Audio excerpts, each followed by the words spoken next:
Radio Univers, le 13h.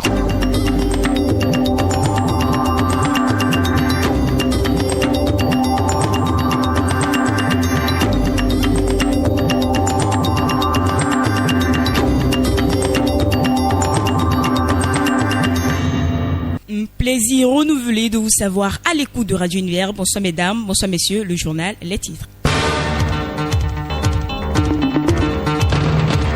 Un séminaire sur les études au Japon et un cours dans l'amphithéâtre Rudebe de l'université d'Abomey-Calavi. Au programme de cette activité, des informations générales sur les études au Japon, le processus de candidature à l'université et des informations sur les aides financières. Objectif expliqué, les offres des bourses des universités japonaises aux étudiants. Zone humide et bien-être humain, c'est la thématique au cœur des échanges dans cette matinée à l'Est Flash de l'université d'Abomey-Calavi. Ceci dans le cadre d'un café scientifique organisé à l'occasion de la journée mondiale des zones humides. Ce café prend fin par une visite de la zone humide du jardin botanique et zoologique de l'université d'Abomey-Calavi. Canénois dans cette édition, le professeur Paulin Routondi s'en est allé aujourd'hui. Univers Midi vous propose un portrait de cet enseignant agrégé de philosophie. Et à la une de l'actualité sportive, les quarts de finale de la Coupe d'Afrique des Nations Cannes Côte d'Ivoire 2023 prennent leur envol ce jour.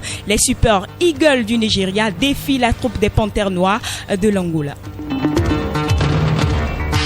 Et c'est tout pour les titres. Installez-vous confortablement pour le développement.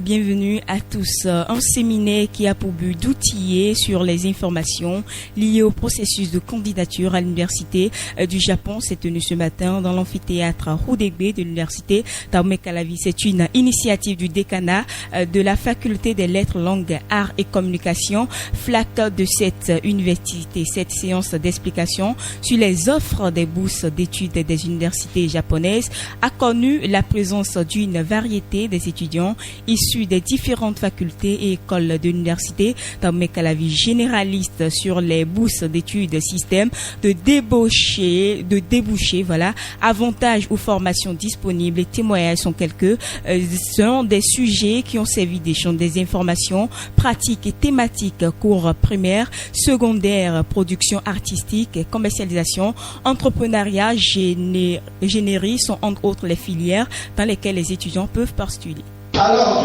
parmi ces universités, il y a des universités qui offrent des formations thématiques. Et ces formations-là, ça correspond forcément à un idéal humain. C'est-à-dire que c'est vous-même, déjà au niveau du lycée, vous déterminez par rapport à votre aptitude, que vous-même vous identifiez, que vous repérez, vous pouvez vous positionner déjà par rapport à ce que vous pourrez faire après le bac. Et quand vous serez à l'université. Maintenant, il y a également d'autres formats de formation initiale qui vous aident à vous orienter facilement.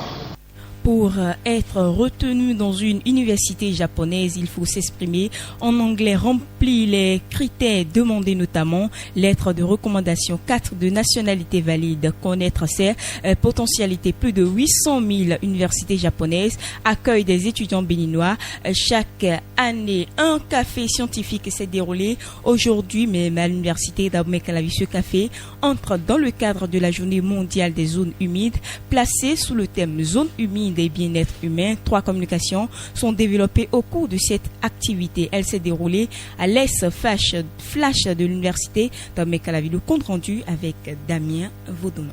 Zones humides, réservoirs de biodiversité est la toute première communication développée après les mots d'ouverture de la cérémonie. Plus d'1 milliard de personnes dépendent des zones humides. Dr Georges Nombimé, enseignant-chercheur et biogéographe. Le cercle vicieux de perte des zones humides est la conséquence d'une perception erronée des zones humides. Nous considérons les zones humides comme une friche. Au lieu de trouver que c'est une source fertile d'emploi, de revenus et de systèmes écosystémiques systémique essentiel. Un défi majeur consiste à changer les mentalités afin d'encourager les États et les communautés à valoriser et à mettre en avant les zones humides. Nous devons prendre soin, protéger et soutenir les zones humides. Les zones humides participent au respect de l'un des besoins fondamentaux de l'homme, qu'est le loisir. Docteur Massimilien Bocor. Les zones humides sont des zones très importantes et sensibles. Et au Bénin, en dehors des noms des différents services qu'elles offrent, il y a le tourisme à travers les aventures aquatiques, l'immersion culturelle,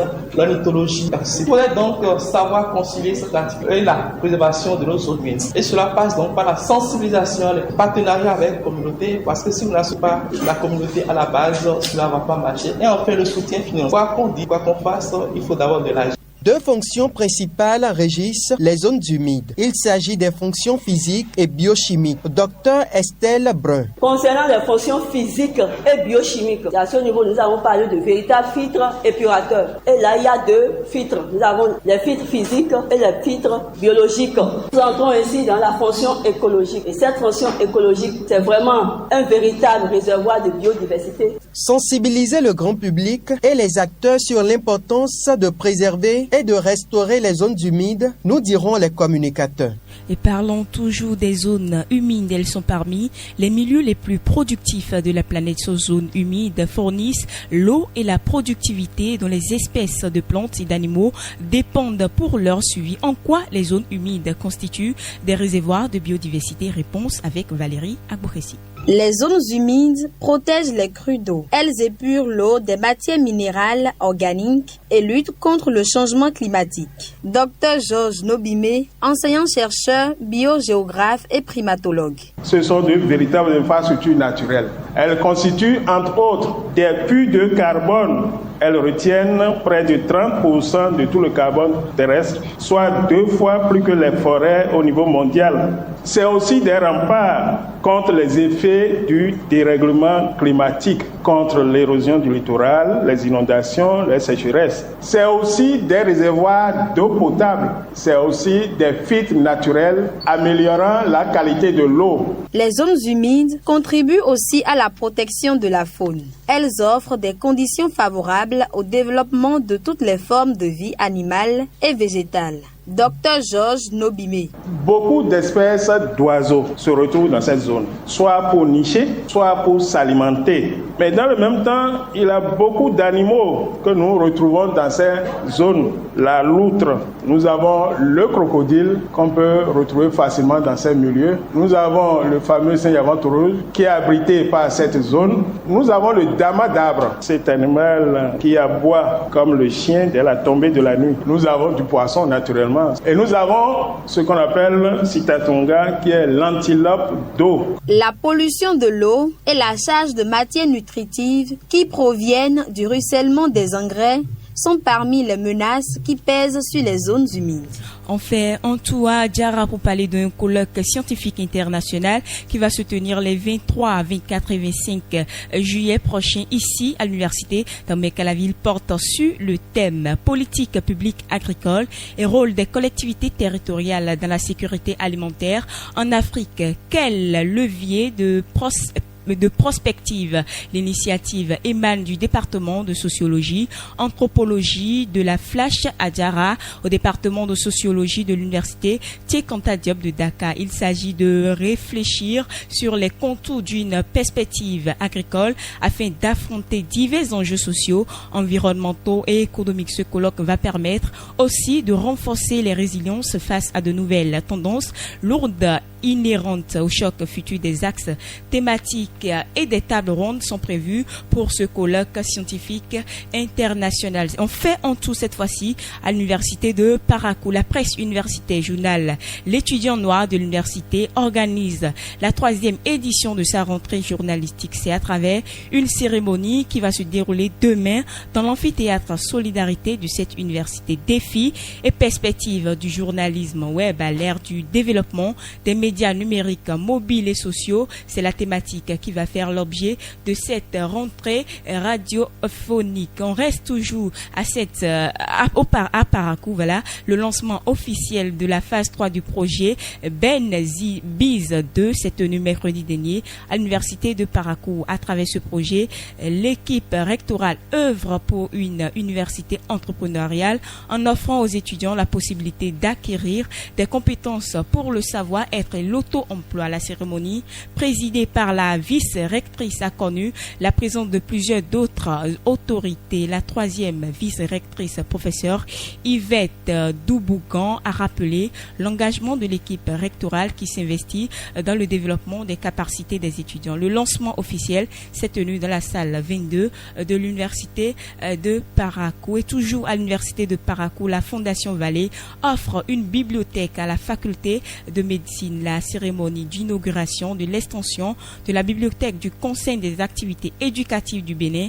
au profit de la faculté de médecine s'est tenue le mardi dernier. Elle s'est déroulée au rez-de-chaussée de l'Amphi Solidarité et a mobilisé les 3 vice-recteurs, la secrétaire générale, le doyen et vice-doyen de la faculté de médecine, les responsables d'entités, les enseignants, les étudiants, le président de la Fondation Vallée en la personne de professeur Odon Vallée et d'autres invités. La coupure symbolique du ruban à l'entrée du bâtiment et la visite des lieux ont mis un thème à la cérémonie. Vous aurez également droit au cours de cette édition à un dossier consacré à la science qui porte sur l'intelligence artificielle. Mais avant, on marque une pause.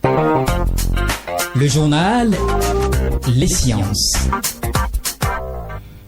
L'intelligence artificielle IA est un ensemble de théories et de techniques visant à réaliser des machines capables de simuler l'intelligence humaine.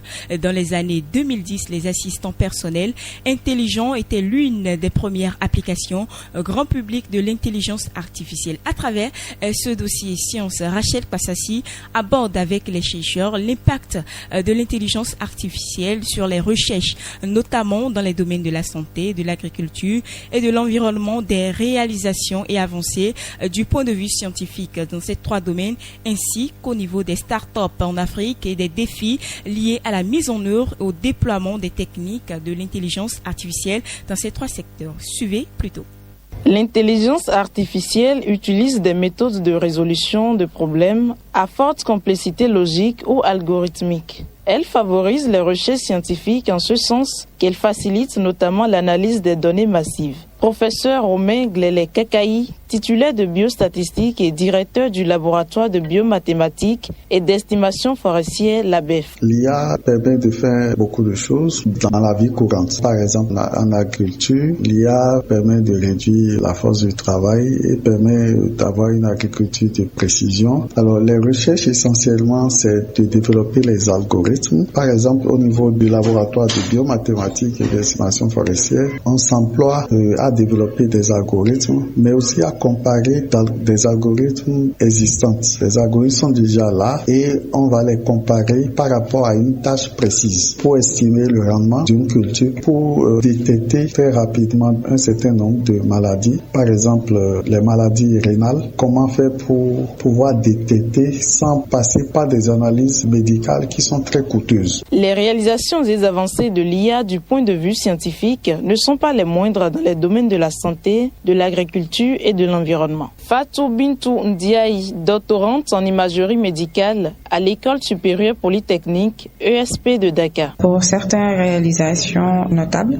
qui incluent des algorithmes de diagnostic médical avancés et des systèmes de surveillance environnementale basés sur l'IA et des techniques de gestion agricole intelligente. Donc, par exemple, en Afrique, il y a des startups comme HelloTrack en agriculture et en santé. Même en agriculture, il y a des startups qu'on appelle Tolbi ou HelloTrack. Et dans le domaine de la santé, on peut donner l'exemple de LifeBank. En environnement, il y a la startup qu'on appelle Flair, donc qui utilise l'IA pour résoudre des problèmes locaux. Même son de cloche chez Probus Kiki, spécialiste des systèmes embarqués et IoT, Internet of Things. langue. Dans le domaine de l'agriculture, je peux déjà évoquer, disons, 2 travaux, notamment mes propres travaux qui portent sur l'utilisation d'un nez électronique qui permet de détecter de façon précoce la présence d'un ravageur, notamment la chenille légionnaire d'automne, afin de pouvoir déclencher des méthodes de lutte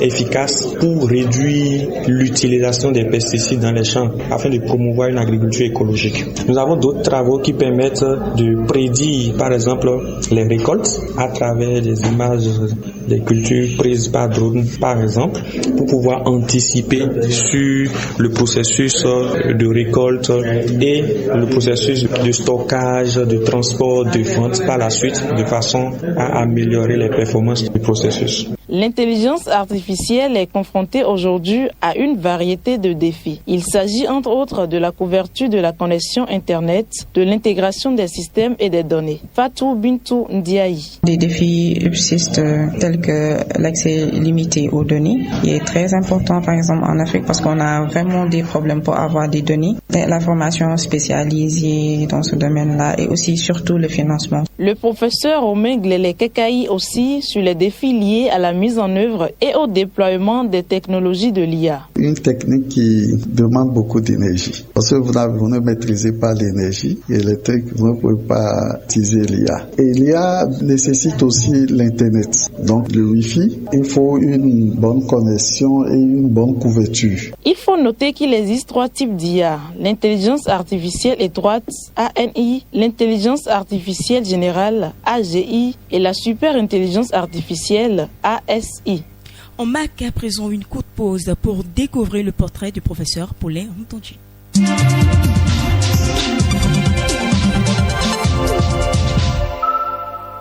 Le professeur Paulin Routonji a rendu l'âme. Aujourd'hui, c'est une annonce rendue publique par nos confrères de PIS FM. Notre rédaction, autant pour moi, retrace dans cette production le portrait du professeur. Présentation Doris Haroldoué. Né en 1942 à Abidjan, Paulin Routonji est ancien élève de l'École normale supérieure de Paris. Membre fondateur du Conseil interafricain de philosophie, il enseigne depuis 1972 à l'université d'Abomey-Calavi au Bénin, Université nationale du Bénin. Paulin Routonji a écrit plusieurs ouvrages. La philosophie africaine, critique de l'ethnophilosophie africaine, combat pour le sens, un itinéraire africain. Il a successivement occupé les fonctions de ministre de l'Éducation nationale dans le gouvernement de transition et ministre de la Culture et de la Communication. Il démissionne en octobre 1994 de son poste de chargé de mission du président de la République pour reprendre ses enseignements. Le Burkina Faso, le Sénégal et l'Égypte sont les 3 pays à parcourir afin de nous imprégner de l'actualité.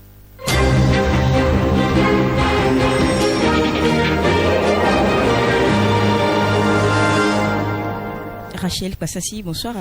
Jenon Kaïsoso, bonsoir et bonsoir à tous nos éditeurs. À l'université Joseph Kizebo, des équipements de près de 46 millions de francs CFA ont été octroyés hier à Radio Campus et des écoles doctorales. Nous sommes là au Burkina Faso. Les investissements de l'Académie de recherche d'enseignement supérieur ARES dans le cadre du programme d'appui institutionnel 2022-2017, 2022-2027, bien entendu, visent à faire de l'université Joseph Kizerbo la référence au Burkina et en Afrique en matière d'enseignement et de recherche. Ces réalisations en soutien à une formation de qualité et à la visibilité de cette université ont été inaugurées hier. Outre la radio campus désormais à l'ère du temps, le financement ARES a aussi permis la réalisation et l'équipement de joyaux 6 dans l'immeuble des écoles doctorales. Il s'agit d'une salle de traduction et d'interprétariat, d'une salle visio également adaptée pour des soutenances de thèse, une salle pour les membres du jury et un espace doctorant avec toutes les commodités requises. Rachel, une délégation de l'Agence sénégalaise de la réforestation et de la Grande Muraille verte a visité hier l'université Cheikh Anta Diop de Dakar. Oui, cette rencontre a pour but de renforcer le partenariat entre l'université et l'agence sénégalaise de la forestation et de la Grande Muraille Verte dans le domaine de la recherche. En 2018, l'université Cheikh Anta Diop de Dakar a participé au lancement de ce projet de l'Union africaine qui consiste à édifier une bande de verdure allant de Dakar à Djibouti. Ce travail de recherche a permis de faire le point sur toute la biodiversité végétale et microbiologique. Une dernière information pour finir avec vous. Le club numérique de l'université Senghor organise le samedi prochain un atelier dédié à la promotion des langues africaines à travers le numérique. Cette initiative vise à faciliter la prise en main des outils web du numérique sur le continent africain et parmi les diasporas. Plusieurs panels et workshops sont prévus dans le cadre de cette activité. Atman Bouba, auditeur à l'université Senghor et président du club numérique, nous parle des objectifs de cet extrait. L'idée actuellement, c'est d'abord de contribuer au projet Nos langues, notre pouvoir, lancé par IDEMI Africa, le Fab Lab, béninois, le Blow Lab et d'autres institutions africaines. Donc, c'est de contribuer à sensibiliser les différents modules lexiques ici avec les auditeurs, parce que ici, nous avons 150 auditeurs de, je crois, ça fait 20 nationalités qui sont réunies, donc ça fait au moins 20 communautés linguistiques qui sont là. Donc, c'est d'exploiter en fait cette diversité culturelle-là pour contribuer à cette initiative, à cette campagne-là. L'intention réellement, c'est de pouvoir apporter une pierre à la promotion du patrimoine culturel africain et contribuer également à favoriser en fait à la production de contenu africain, contenus locaux africains, donc du contenu dans les différentes langues africaines. Et cette activité s'inscrit également dans le cadre de la célébration de la Journée mondiale de la culture africaine et afro-descendante qui s'est tenue le 24 janvier dernier. L'atelier est prévu se tenir dans la salle 739 du département culture de l'université Senghor à Alexandrie avec une retransmission sur le canaux digitaux à partir de 9h30. Merci à vous Rachel Passassi pour toutes ces informations. Le journal des sports de Deogracias Capo, c'est après 8 secondes de pause. Le journal, la page des sports. Deogracias, bonsoir à vous. Bonsoir Junon Kaïsousou.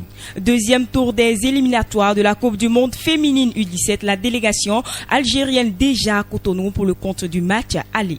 Les Algériennes ont rallié Cotonou dans la soirée d'hier dans le cadre du deuxième tour des éliminatoires de la Coupe du Monde des moins de 17 ans.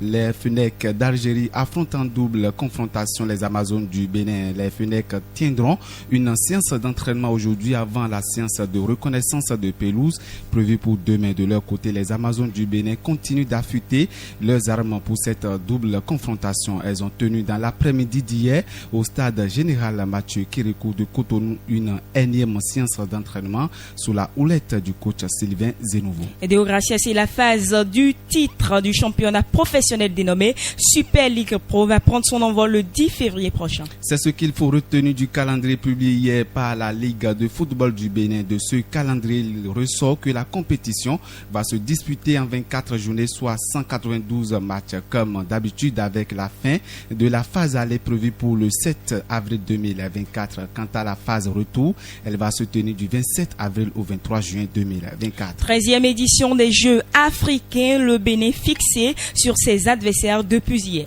Junon, au thème de ce tirage au sol, la bande à Mathias Deguenon a été logée dans le groupe du pays hôte, le Ghana, accompagné de la Gambie et du Congo. Initialement prévu du 4 au 19 août 2023 à Accra au Ghana, la 13e édition des Jeux africains aura lieu du 8 au 23 mars 2024 au football masculin.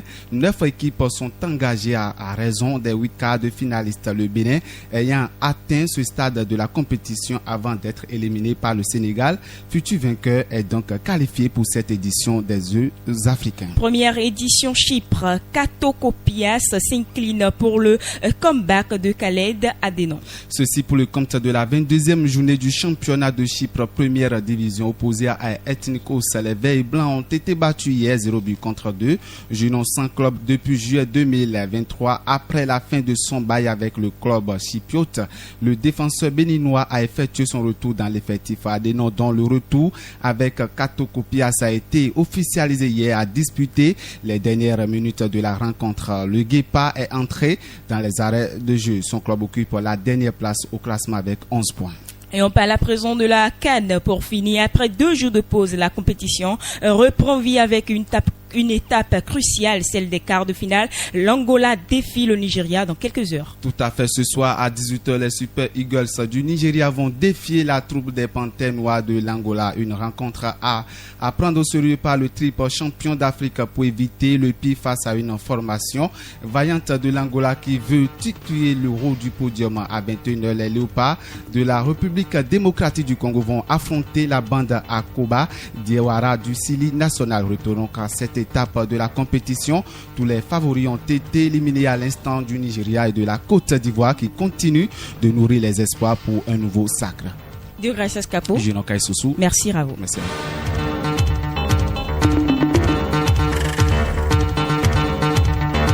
Merci d'avoir été des nôtres sur cette tranche informative. Nous espérons avoir accompli notre devoir qu'est de vous informer. L'information vous est parvenue à travers vos postes récepteurs grâce à la complicité technique de Asperino Junior, une édition préparée et réalisée par Doris Harolpé. À la présentation, je suis resté Junon Kaissousou. Bonne suite de journée à toutes et à tous.